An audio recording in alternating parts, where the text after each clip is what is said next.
কোন খাবার কিভাবে খেলে আমাদের কিডনিটাকে সুস্থ রাখতে পারবো। আসসালামু আলাইকুম ওয়া রাহমাতুল্লাহি ওয়া বারাকাতুহু। সম্মানিত দর্শক, আমি হাকিম মোহাম্মদ আশরাফুল আলম মরণব্যাধি কিডনি রোগ থেকে বাঁচার উপায় নিয়ে আলোচনা করব। বন্ধুরা, প্রতিদিন কিডনি রোগীর সংখ্যা বেড়েই চলেছে। আমাদের কিছু ভুলের কারণে, আমাদের লাইফস্টাইলের কারণে, আমাদের জীবন পরিচালনা ভুলের কারণে, কিছু খাদ্য খাবারের কারণে আমরা প্রতিনিয়ত কিডনি রোগে আক্রান্ত হচ্ছি। আমরা আজ আলোচনা করব কোন খাবার কিভাবে খেলে আমাদের কিডনিটাকে সুস্থ রাখতে পারবো। প্রথমেই আমরা আলোচনা করব পানির বিষয় নিয়ে।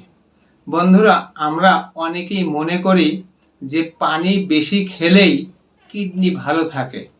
বন্ধুরা, আসলে পানি অতিরিক্ত মাত্রায় কখনো খাবেন না। যখন যতটুকু প্রয়োজন, পিপাসা লাগলে পানি খাবেন। একই সাথে 1-1.5 লিটার পানি কখনোই খাবেন না। আপনার প্রয়োজন অনুযায়ী, অতিরিক্ত না আবার কমও না। এই পানিটুকু নির্ভর করে আপনি কি কাজ করেন, সেই কাজের উপরে আপনার পানির শরীরে কতটুকু প্রয়োজন, এতটুকু নয়। কখনোই একসাথে 1 লিটার 1.5 লিটার পানি খাবেন না। কেননা যখনই 1-1.5 লিটার পানি একই সাথে খাবেন, তখন আপনার কিডনির উপরে চাপ পড়বে। অনেকেই ঘুমের থেকে উঠে ঢোকে ঢোকে পানি খান। এই কাজটা করবেন না। ঘুমের থেকে উঠে পানি খাবেন, কিন্তু 1 গ্লাস পানি অল্প মুখে নেবেন, কুলকুচি করবেন, তারপরে এই পানিটাকে খাবেন। আবার একটু অপেক্ষা করবেন, আবার পানি নেবেন, অল্প পরিমাণে মুখে নিয়ে আবার কুলকুচি করবেন, আবার খাবেন। যখনই পানি খাবো তখনই আমরা এইভাবে পানি খাবো। আর এইভাবে যদি আমরা পানি খাওয়ার অভ্যাস করি, তাহলে আমাদের রক্তে যে ইউরিক অ্যাসিড বেড়ে যায়, এই ইউরিক অ্যাসিডটা কী হবে, নিউট্রাল হয়ে যাবে। আর ইউরিক অ্যাসিড যদি আপনার নিউট্রাল থাকে, তাহলে কখনোই নেফ্রনের ভিতরে অর্থাৎ নেফ্রাইটিস হবে না, কিডনিতে প্রদাহ হবে না, ক্রিয়েটিনিন বাড়বে না, আমাদের কিডনিটা সুস্থ থাকবে। যাদের কিডনি অলরেডি ড্যামেজ হয়েছে আর এই ভিডিওটি যারা দেখছেন, তাদের কাছে রিকোয়েস্ট, আজকের থেকে, এই মুহূর্তে থেকে আপনার পানি খাওয়ার পরিবর্তন করুন এবং এইভাবে পানি খান।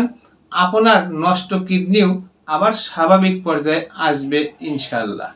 তো বন্ধুরা, আমরা একসাথে গরুর গোশত, খাসির গোশত, ডিম, মাছ, দুধ এবং মসুরের ডাল একই সাথে খাই। কখনো এই কাজটা করা যাবে না। মাছ, মাংস, দুধ, ডিম, ডাউল একই সাথে না খেয়ে যদি আমরা গরুর মাংস খাই, গরুর মাংস খাবো, খাসির মাংস খাইলে খাসির মাংস খাবো। একই টেবিলে একই সাথে এই খাবারগুলো যদি আমরা খাই, তাহলে আমাদের কিন্তু কিডনিটা নষ্ট হওয়ার প্রবণতা অনেক বেশি থাকে এবং কিডনির মধ্যে পাথর হওয়ার প্রবণতা সবচেয়ে বেশি থাকে। তাই আমরা আজকের থেকে একই সাথে গরুর গোশত, খাসির গোশত, মাছ, দুধ, ডিম, ডাউল একই সাথে কখনোই খাবো না। শাকসবজি আমরা বেশি খাবো, তবে কিছু কিছু শাকসবজি রয়েছে যার মধ্যে অতিরিক্ত মাত্রায় প্রোটিন রয়েছে। অতিরিক্ত মাত্রায় প্রোটিন আমরা খাবো না, আবার প্রোটিনের ঘাটতিও রাখবো না। প্রোটিন স্বাভাবিক মাত্রায় খেতে হবে, আবার অতিরিক্ত মাত্রায় খাওয়া যাবে না। আর যারা আমরা কিডনি রোগে আক্রান্ত, তাদের তো এই খাবার তালিকা অবশ্যই একজন চিকিৎসক অথবা একজন পুষ্টিবিদের কাছে গিয়ে আপনাকে খাবার তালিকা তৈরি করে নিতে হবে। কখন আপনার কোন খাবারটা প্রয়োজন, এটা পরীক্ষা নিরীক্ষার মাধ্যমে এই খাবারের তালিকা তৈরি করতে হয়। নিজে নিজে কখনোই একজন কিডনি রোগী আপনার খাবারের তালিকা তৈরি করবেন না। তাতে করে আপনার কিডনির সমস্যা আরো বাড়বে ছাড়া কমবে না। যেমন যাদের কিডনিতে একবার প্রবলেম হয়েছে বা কিডনি ড্যামেজ শুরু হয়েছে, তাদের জন্য ভিটামিন সি যুক্ত খাবার থেকে কি করে দূরে সরে থাকতে হবে। যেমন পালং শাক কিডনির জন্য এক মহা ঔষধ, অথচ যাদের কিডনি ড্যামেজ শুরু হয়েছে তাদের পালং শাক খাওয়া যাবে না। তারা লেবুর শরবত খেতে পারবেন না, লেবু খেতে পারবেন না। এই রকম অনেক কিছুই খাবার বাদ দিতে হবে। খাবার তালিকা থেকে বীজযুক্ত খাবার বাদ দিতে হবে, কিছু ফ্রুটস আপনাকে বাদ দিতে হবে।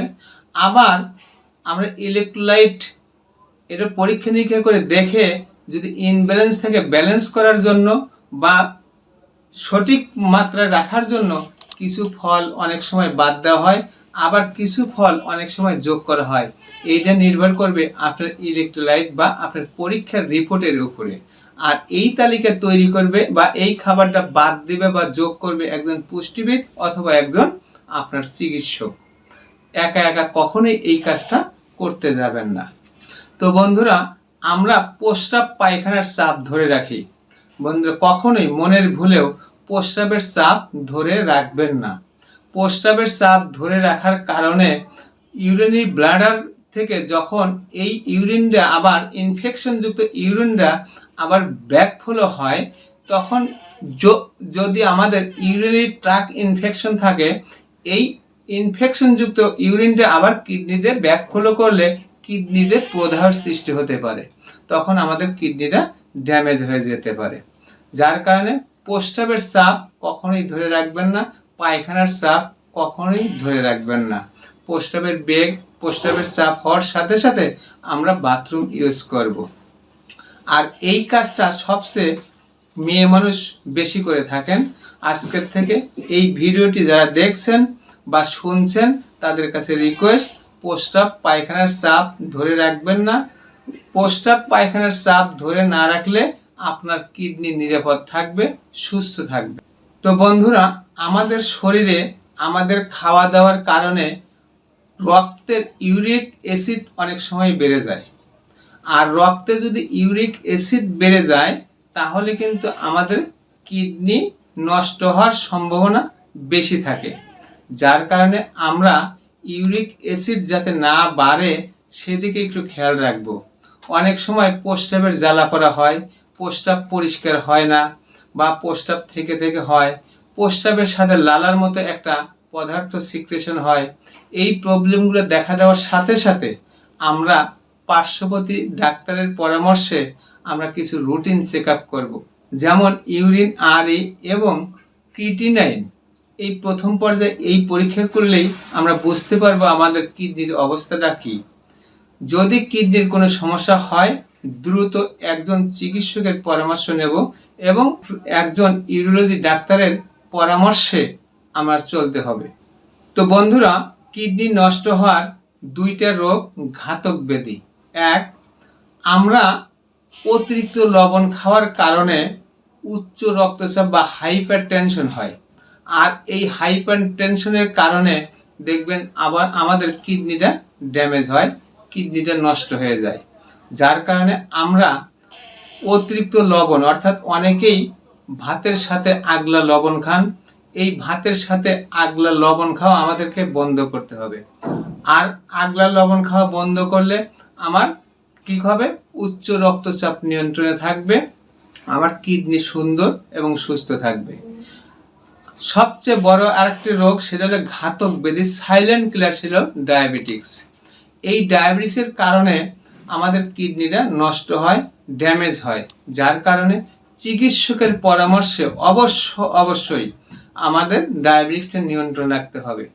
অনেকেই বলে থাকেন আমার ডায়াবেটিস নিয়ন্ত্রণে আছে, আমার প্রেশার নিয়ন্ত্রণে আছে, এই বলে অবহেলা করে ডাক্তারের পরামর্শ নেন না এবং যখন খারাপ লাগে তখন ওষুধ খান, যখন ভালো লাগে তখন ওষুধ খান না। এ কারণে কিডনি ড্যামেজ হয়, ব্রেন স্ট্রোক হয়, ইত্যাদি ইত্যাদি প্রবলেম হয়। বন্ধুরা, এই কাজটা কখনোই করব না।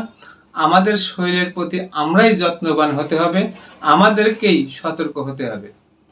তবেই আমরা সুন্দর, সুস্থ, কিডনি রোগমুক্ত জীবন গড়তে পারব। তো বন্ধুরা, আজ এ পর্যন্তই। সর্বোপরি আমরা প্রকৃতিতে ফিরে আসি, প্রাকৃতিক নিয়ম মেনে জীবন যাপন করি, সুস্থ সুন্দর জীবন করি। বন্ধুরা, আমার আলোচনা যদি আপনাদের ভালো লেগে থাকে লাইক দিয়ে আমার সাথেই থাকুন। নতুন নতুন স্বাস্থ্য বিষয়ক পরামর্শ পেতে আমার চ্যানেলটি সাবস্ক্রাইব করে নিন। ইতিপূর্বে যারা সাবস্ক্রাইব করেছেন তাদের প্রতি আমার আন্তরিক অভিনন্দন। ভিডিওটি শেয়ার করে সবাইকে দেখার সুযোগ করে দিন। আপনার একটিমাত্র শেয়ারে উপকৃত হতে পারে এই যন্ত্রণাদায়ক মরণ ব্যাধি, ঘাতক ব্যাধি সাইলেন্ট কিলার থেকে লক্ষ লক্ষ রোগী। বন্ধুরা, আমার কথা যদি কোথাও বুঝতে অসুবিধা হয় অথবা বিস্তারিত জানতে কমেন্ট করুন। আপনাদের কমেন্টের প্রশ্নের উত্তর নিয়ে উপস্থিত হব আগামী পর্বে। আমি হাকিম মোহাম্মদ আশরাফুল আলম। সর্বশেষে আমাদের শরীরে কোনো প্রকার রোগের উপসর্গ প্রকাশ পেলে আন্দাজে ফার্মেসির থেকে ওষুধ না খেয়ে একজন অভিজ্ঞ চিকিৎসকের পরামর্শ নেওয়ার আহ্বান জানিয়ে নাহার ডক্টর চেম্বারের পক্ষ থেকে আমি হাকিম মোহাম্মদ আশরাফুল আলম আপনাদের সবাইকে আন্তরিক শুভেচ্ছা জানিয়ে আজ বিদায় নিচ্ছি। আবারও দেখা হবে নতুন কোনো বিষয় নিয়ে। ততক্ষণ মহান আল্লাহ তাআলা আমাদের সবাইকে ভালো রাখুন, সুস্থ রাখুন। আসসালামু আলাইকুম ওয়া রাহমাতুল্লাহি ওয়া বারাকাতুহু।